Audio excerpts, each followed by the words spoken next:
I said I didn't want the sweets. I said no. The little girl cried, tears streaking her cheeks as the man tightened his grip. Quiet, he hissed, yanking her toward the alley. But before he could take another step, the royal guard moved, breaking centuries of protocol in an instant. What happened next stunned the entire crowd outside Buckingham Palace. Before we reveal the full story, hit that subscribe button and drop a comment below telling us where in the world you're watching from. Now, without further ado, let's get into it. Buckingham Palace had never looked more picture-perfect. Well, okay, maybe it had.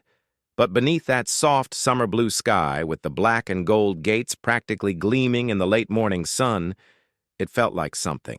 Out of a postcard, tourists lined the ceremonial barriers, shoulder-tosh shoulder phones raised high, trying to capture every single inch of the grandeur. The flags fluttered above the palace while that unmistakable sound, boots striking stone, in perfect rhythm echoed in the distance. The changing of the guard had begun. Among the hundreds gathered that day stood the Whittaker family from Charlotte, North Carolina. First time in London, actually first time abroad, period. They'd taken one of those red double-decker buses to the palace, marveling at, well, everything from the architecture to the way the guards moved with such precision. Their daughter, 8-year-old Maddie, had on this bright red hoodie and these sparkly trainers that lit up every time she took a step. Wide-eyed and curious, she clutched her little Union Jack flag like it was treasure or something. She was small for her age, all thin arms and messy blonde ponytail, the kind of kid who seemed to soak in everything around her until something else caught her attention. "Stay close, baby," her mother said, fiddling with her camera strap. "Don't go wandering." "I just want to see better," Maddie replied, already slipping away a few paces through the crowd to find a clearer view. Then the marching band's drum line surged suddenly, drawing this new wave of tourists toward the procession. Cameras clicked, elbows bumped, and in that moment, we're talking barely more than a few seconds, Maddie's small hand slipped from her father's grasp. She turned, expecting to see them, right behind her, but the faces around her just blurred together, strangers speaking in accents she didn't recognize. The crowd had shifted like a tide or something. She spun once, twice, searching for her mother's red scarf or her father's baseball. "Cap, Mom?" She called, trying to stay calm. No answer. Her voice grew smaller. "Daddy?" Still nothing. She was surrounded on all sides, yet completely alone. Her heart began to race. She stood frozen for a moment, the ceremony continuing around her like she wasn't even there. A few people bumped past her, totally oblivious. One woman nearly tripped over her and gave this quick, annoyed, "Watch it!" Before moving on, Maddie wiped her nose on her sleeve and tried to retrace her steps, but she couldn't remember where the gate had been. Every black iron post looked exactly the same. She wandered further into the crowd, squeezing between legs and bags and swinging cameras, hoping that each new face might be one she recognized. Her eyes filled with tears. But she blinked them back. Her parents had told her not to cry in public, not to talk to strangers. But what was she supposed to do now? She hugged herself tightly, eyes darting left and right. The noise of the band, the chatter of tourists, and the click of thousands of camera shutters all blurred together in this dizzying wave of sound. Then as she stepped to the edge of a clearing near the palace forecourt, a new sound rose above the rest. "Right, left," barked the rhythmic command. The royal guards, tall, unmoving, like they were carved out of stone or something, lined the palace route in perfect symmetry. Maddie's eyes landed on one of them. He didn't move a muscle, but he was the only person not bustling, not busy, not walking away from her. Somehow that stillness calmed her. She was about to walk toward the barrier when she felt a presence behind her. A man's voice, low, kind, and way too close. "There you are," he said gently. "You must be lost, sweetheart. Why don't I help you find your mommy and daddy?" Maddie froze. The man crouched slightly to meet her eye level, wearing this navy blazer and dark jeans.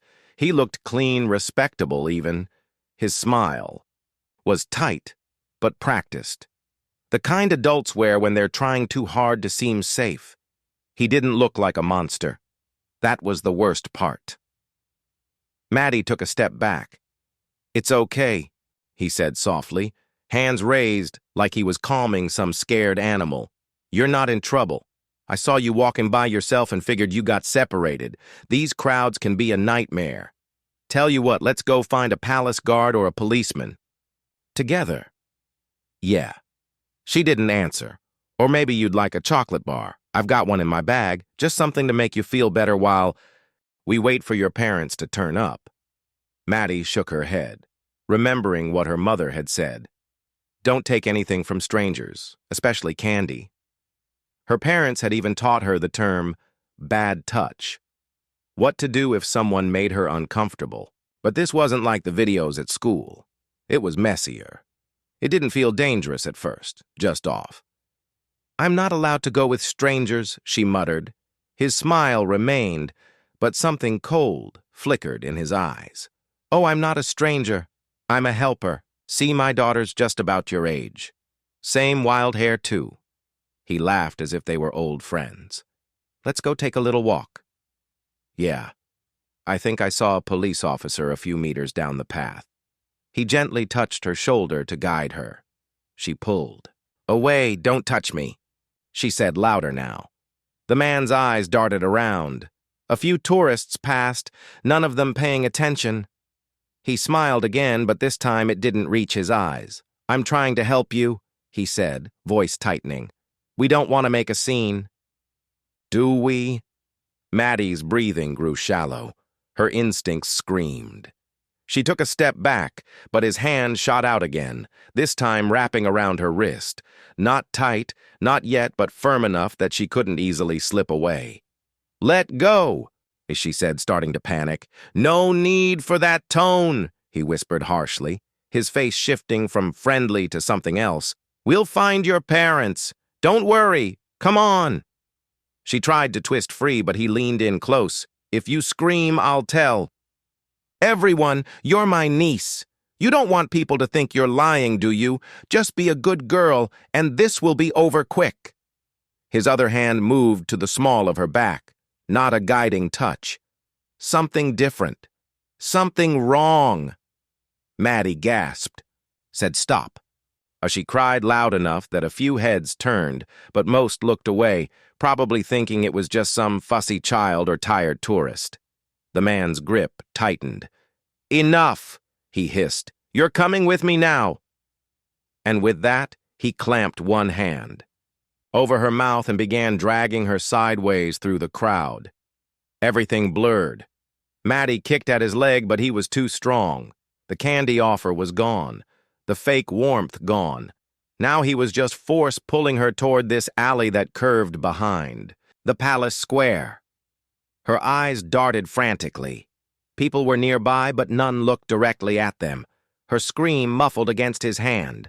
Then between shoulders and heads, she saw him, one of the royal guards still unmoving, but facing their direction. The scarlet uniform, the gleaming boots, the towering bare skin cap. And something else, something sharp beneath the ceremonial stillness. A pair of eyes watching. Maddie's breath caught. She didn't know what to do. Could he even move? Weren't guards. Supposed to stay still no matter what. But she was in his line of sight now. Her legs kicked harder, and just before the man could yank her beyond the last row of tourists, a tear slipped from the corner of her eye. That's when everything changed. Lance Corporal Edward Statham had stood at his post for nearly 2 hours, motionless beneath the weight of tradition, the heat of the sun, and the unspoken burden of generations. His posture was perfect, rifle angled at his side, shoulders. Squared beneath scarlet wool, bare skin cap shadowing his eyes. To the tourists, he was part of the scenery, to his superiors, just another standard bearer of ceremonial discipline. But beneath the uniform was a soldier, a father, a man who, despite the silence expected of him, noticed everything. It wasn't the scream that alerted him. There hadn't been one. It wasn't even the crowd. Their movement always ebbed and flowed like tidewater against the palace gates. It was the look, that fleeting flash, of raw, unmistakable terror in a child's eyes, and the tear that followed slow, deliberate, and just wrong. Guards were trained to scan. Without seeming to, Statham's eyes had followed the man and the little girl for 2 full minutes before that tear fell. The uneven grip, the way her body resisted, even as he smiled, the tension in her shoulders. And now, this. His hand clamped around her mouth as he dragged her sideways through the shifting crowd. Statham didn't hesitate. Protocol dictated he remain in place, but his instincts, they were already louder than any rulebook. A child was in danger, and no ceremonial code on earth was worth ignoring. That his boots broke the silence first. The sharp crack of leather against stone sliced through the murmurs of the crowd like a firecracker. Heads turned, cameras lowered, conversations just stopped. The tourists nearest him jumped back instinctively. Guards didn't move. Everyone knew that. But Edward Statham was moving. He stepped forward with purpose, rifle-gripped boots pounding in precise rhythm as he advanced toward the pair now less than 20 mi away. The man dragging the girl hadn't noticed him yet. Another few seconds and they'd have vanished behind that marble column into the less trafficked corridor that led toward the perimeter fence. Not today. You stop right there. Statham's voice was thunder, commanding, deep, no hint of hesitation. The man jerked around, and for the first time, panic spread across his face. The girl.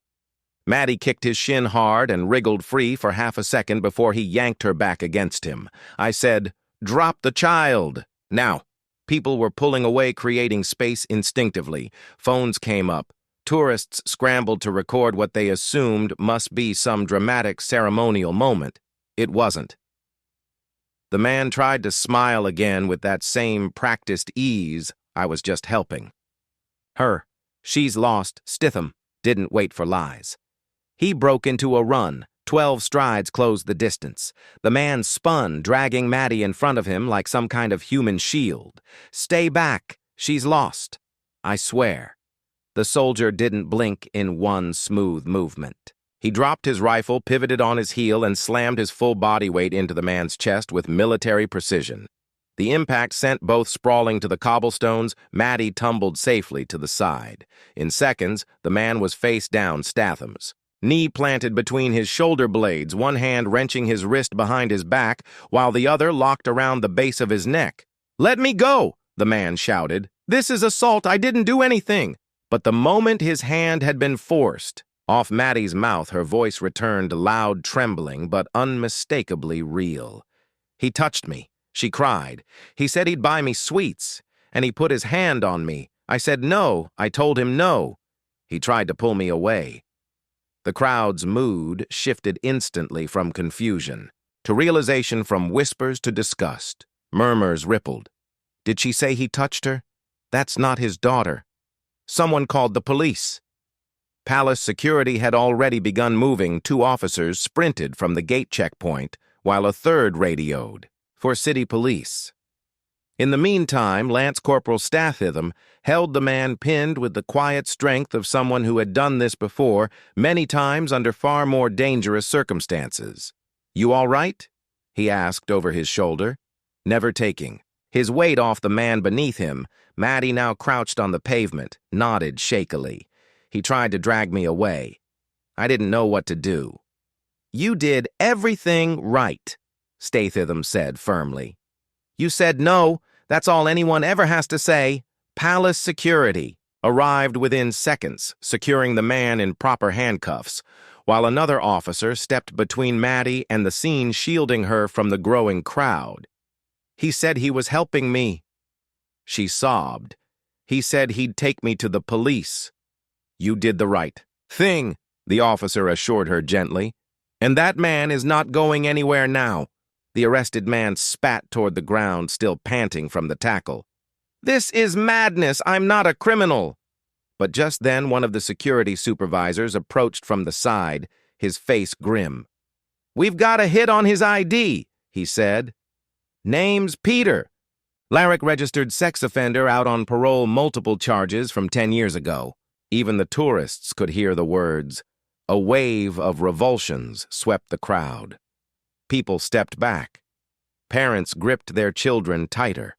Lance, Corporal Stathitham, stood slowly reclaiming his rifle from the ground. He said nothing. His expression remained locked in that silent, unreadable focus that only the most seasoned guards can maintain. But his eyes found Maddie again.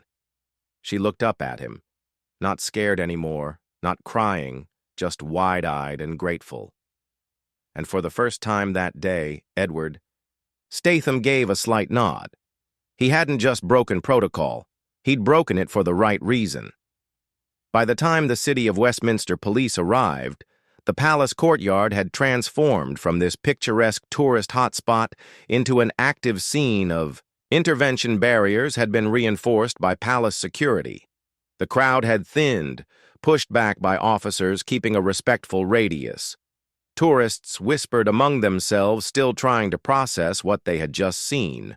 A royal guard breaking, formation tackling a man to the ground, and a little girl sobbing as she clutched her elbow, her voice trembling through the London air. Two plain-clothed detectives moved briskly through the security cordon and knelt beside the detained man. "Name?" one asked. The suspect was silent. "Fine," the officer muttered. "We'll get it off the ID he tried to pass earlier." He glanced at the uniformed officer beside him. "He's definitely the one the guard confirmed. Physical contact." "More than confirmed," the palace officer said grimly. Witnesses heard her say, "He touched her." Tried to lure her off-site. Guard intervened mid-abduction. "Let's get him in the van," the detective said carefully. The man didn't protest this time. As the cuffs were tightened and he was escorted off toward a waiting police vehicle, he turned to glance over his shoulder once, then twice, his face no longer calm or smooth, just pale, cornered. Lance Corporal Statham remained by the inner gate, his face unreadable, blood still rushing through his ears. His forearm throbbed from the struggle, but he barely registered it. He was watching the little girl. She sat on this folding medical stool, now wrapped in a thermal foil blanket provided by one of the medics. A female paramedic knelt in front of her, checking her vitals, brushing the hair gently from her face with gloved fingers. "She okay?" Statham asked quietly. "She's in shock, but nothing is broken. No visible trauma apart from some early bruising along the upper arm," said the medic without looking up. "That'll heal the rest." "Well, that's for her parents and a good counselor to help with." As if summoned by fate, a shout broke through the murmuring crowd. "Maddie." The voice was frantic, a woman's American accent.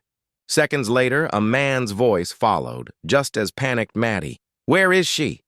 The crowd parted. A man and woman pushed their way through, breathless and wild-eyed. The woman, mid-30s, red hair and a frizzy ponytail, stumbled as she reached the police line. "That's her." Maddie's voice cracked. "Let them through," the officer said immediately. Maddie was already off the stool before the paramedic could stop her. "Mommy!" The woman dropped to her knees, arms wide, and Maddie collided into her, sobbing uncontrollably. The man fell beside them, wrapping them both in his arms. "We were looking for you everywhere," he choked. "My God, we thought I got lost," Maddie said through broken breaths. "And then that man, he said he'd help me find you, but he wasn't nice. He was bad. Really bad." The mother didn't respond at first. She just held her daughter tighter, rocking back and forth. "It's okay now," she whispered. "It's okay, he can't hurt you. You're safe."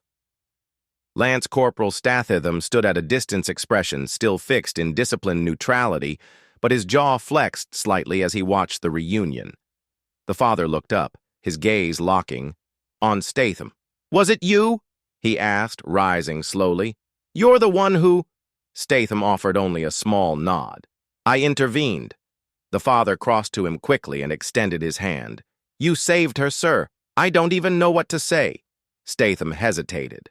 For a second, royal guards didn't usually break formation. Didn't shake hands on duty, didn't get thanked like this, but today was not a usual day. He took the man's hand, firm grip, respectful. She did most of the work, trusted her instincts, knew not to go with a stranger. That's down to how you raised her. She's always been bright.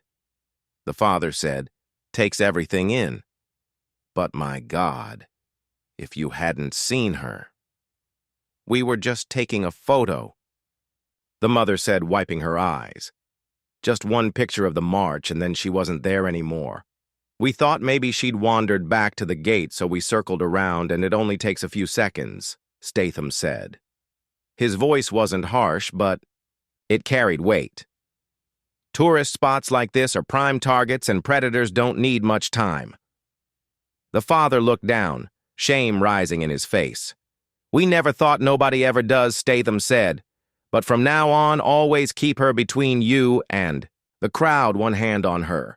And don't assume your surroundings are safe just because you're near guards or security. We're watching, but there are blind spots. The mother stepped forward, still holding Maddie. Can we thank you properly? We're flying out in 3 days, Boston. If you're ever in the States, I appreciate that, Statham said with a rare softness. But I'll be here at the palace. Same post, same boots, just watching. The mother looked at him a moment longer, then turned back to her daughter. Police were finishing paperwork now, taking statements from witnesses. The offender was already on his way to a station for formal booking, and Maddie, who just an hour ago was watching the parade, probably licking an ice lolly, had become the reason. An entire security response, activated palace officials came to speak with Statham shortly afterward. His shift was formally ended early, and a replacement took over his position. But even as he walked back inside the palace gates, the image of the girl's tear still hung in his mind. One tear, one look, that was all it had taken. And sometimes it was all you needed. It wasn't until the early evening that Lance Corporal Edward Statham finally removed his bearskin hat and sat alone on a wooden bench inside the guard barracks' quiet courtyard. The parade square beyond had returned to normal tourists, laughing camera shutters, clicking the late summer sun, casting long shadows across the stone. But for him, the day wasn't normal. It would never be just another palace shift again. A light knock interrupted the silence. It was Sergeant Wilkes, his direct superior, older, weathered, but with this calm presence that made his words weigh heavier than most. "You all right?" he asked, stepping out into the courtyard. Statham nodded slowly. "Physically, yes." Wilkes sat beside him, glancing across the parade square. "I read the full report, saw the witness statements. Palace security is backing you fully. Police, too. You'll likely get accommodation for this." Statham didn't respond right away. "I wasn't thinking about any of that. When I broke formation, I know you weren't," Wilkes replied. "And that's what makes it worth more." Statham ran a hand over his bandaged forearm. "I've done 6 tours overseas, seen more than enough ugliness. But this," he exhaled.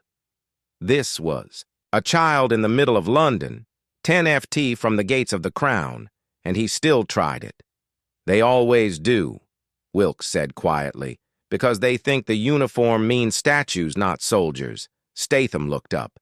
"That's what worries me, the way people stare. At us, phones out, laughing, trying to provoke a reaction. They don't realize we're trained to do more than stand still." "They will now," Wilkes replied. The two men sat in silence for a moment, the sound of distant footsteps echoing off the stone. Then Wilkes added, "The commissioner called earlier confirmed the man's identity. His real name is Gavin Holt, registered sex offender on parole, slipped through a loophole, was flagged in Birmingham last month for loitering near a primary school." Statham's jaw tightened. "And now he's in custody being processed." "As we speak," Wilkes confirmed. "They're pulling CCTV, checking his movements in the capital over the last week." They think Maddie might not have been his first attempt, just the first time he got caught. Statham didn't say anything. He just looked down at the soft scuffs on his black boots, still faintly coated in the dust from where he'd tackled Halt earlier that day. A door creaked open from the corridor behind them. It was a civilian palace. Staffer, one of the guest coordinators. In her hand was a small folded card. "Message for Lance Corporal Statham," she said softly, offering it. He took it, unfolding the paper inside in a child's handwriting, wobbly and pink with too many hearts. Was a drawing of a tall soldier, with a black hat and red coat, holding hands with a small girl. Beneath it were 3 words, misspelled but unmistakable. "You saved me." A smile touched the edge of Statham's lips. He folded the paper carefully and slid it into his jacket pocket. The drawing was simple, but something about those 3 misspelled words hit him harder than any commendation ever could. He traced his finger over the crayon lines, remembering how small her hand had felt when he'd helped her stand up after the tackle, how her whole body had been shaking, but she'd still managed to look him in the eye and say, "Thank you," before the medics wrapped her in that blanket. She asked if she could give it to you in person. The staffer added, "But her parents thought it would be too much for today. They're flying home soon. Said if you're ever in Boston." Statham nodded gently. "I'll keep that in mind." As the staffer left, Wilkes rose to his feet. "You did well today, Edward. Not just as a soldier, as a man." Statham stood to, adjusted his coat. "It's what any man should have done. But not every man would have noticed a single tear in a sea of faces," Wilkes replied. "And that's the difference." Wills paused, then added, "You know I've been doing this for 23 years, seen thousands of tourists come and go. Most days nothing happens. But it's the days like today that remind us why we're really here." Statham nodded. "When I saw her tear, it wasn't just water on her cheek. It was like watching someone's last hope slip away. I couldn't let that happen. The Americans sent word through the embassy." Wilkes continued, "They want to make sure you know how grateful they are." Apparently, Maddie hasn't stopped talking about the soldier who saved her since they got back to their hotel. As the evening shadows lengthened across the palace grounds, Statham stood and straightened his uniform one more time. Tomorrow he'd be back at his post, motionless and vigilant as always.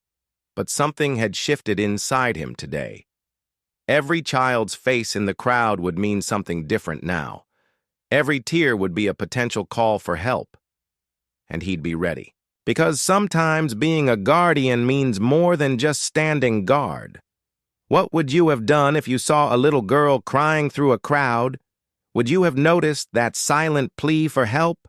And if someone like Gavin Halt stood just feet away from your child, would you have trusted the Royal Guard to protect them?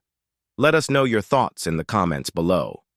If this story moved, you hit that like button. It helps us share these powerful stories with more people. And if you haven't already, subscribe and press the notification bell so you never miss a new video. Share this with someone who needs to understand that Royal Guards aren't just ceremonial. They're trained soldiers ready to act when it matters most. Our previous stories are appearing on screen now. Tap 1 to keep watching, and we'll see you tomorrow at the same time with another powerful Royal Guard story.